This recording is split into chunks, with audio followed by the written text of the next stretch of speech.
සාම්ප්‍රදායික ප්‍රශ්න පත්‍ර පන්ති වලින් වෙනස් වෙන තවත් එක් ප්‍රශ්න පත්‍ර පන්තියක්. ඇත්තටම මේක අපි විශ්වවිද්‍යාලය අරමුණු කරගෙනම කරන දෙයක් නෙමෙයි.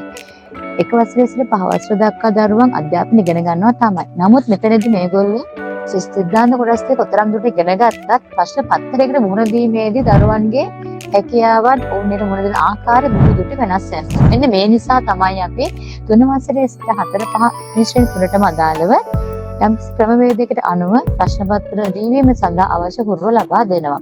මූලිකම දේ මෙතන 3 වසරේ දරුවන්ට භාවිතාමාන කොටස් ටික, ගණිත ගැටලු ටික, ඒ වගේම 4 වසරේදී ඉතාමත් කෙටි ක්‍රම වලින් කොහොමද ගණිත ගැටලුවක් විසඳ ගන්න ආකාරය පිළිබඳ මනා පුහුණුවක් ලබා දෙනවා.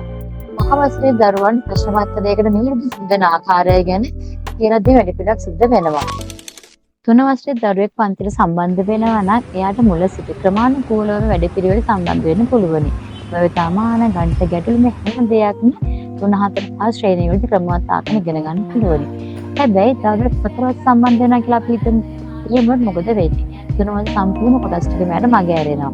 ඇත්තට මේ මගේ ඇරෙනවද නැහැ. LMS පද්ධතියට සම්බන්ධ වෙන දරුවෙකුට මේ සියලුම කොටස් ටික 3 වසරේ සියලුම කොටස් ටික නොමිලේ මෙයාට හදාරන්න අවස්ථාවක් අපි උදා කරලා දෙනවා. 5 වසරේ දරුවෙක් කියලා හිතමු අපි. 5 වසරේ දරුවෙකුට එනම් 3 වසරේ 7 වසරේම සම්පූර්ණ කොටස් ටික මගේ ඇරලා ඇති. නෑ.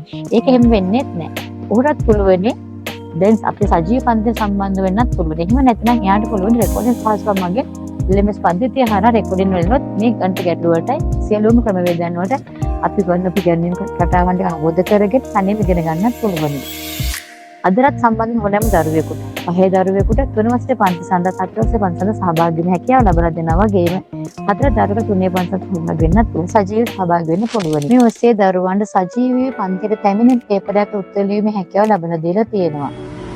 පන්ති අතරතුරේදීම වෙලාව කළමනාකරණය කරමින් කොහොමද ප්‍රශ්න පත්‍රෙට මුහුණ දෙන්නේ කියලා අපි කියලා දෙනවා. ඒත් එක්කම තමන් ලියන ප්‍රශ්න පත්‍රය යාළුවන් හරහා ඕමාරු කරගෙන එදා දවසේ ප්‍රශ්න පත්‍රය බැලීම, ප්‍රශ්න පත්‍ර සාකච්ඡා කිරීම, තමන්ට වැරදුණු තැන ඉගෙන ගැනීම වගේම පේපර් එකේ තමන්ගේ ලකුණු කොච්චර ලැබෙනවද කියන එකත් දැනගන්න දරුවන්ට හැකියාව ලැබිලා තියෙනවා. ඒක දවස්කදී මේ දේ කරන නිසා අපිට ඊළඟ දවසේ තමන් අඩුපාඩු හදාගෙන දෙවන දවසේ ප්‍රශ්න පත්‍රය සමනා පුහුණු වීමට දරුවන්ට මෙන්න හැකියාව ලැබිලා තියෙනවා. එහෙනම් පුරත් දරුවා ප්‍රශ්න පත්‍රයට සම්බන්ධ අවශ්‍ය නම් පහත් දැක්ක දුරකථන අංකයට WhatsApp පණිවිඩයක් ලබා දීමෙන් සම්බන්ධ වී හැකියි.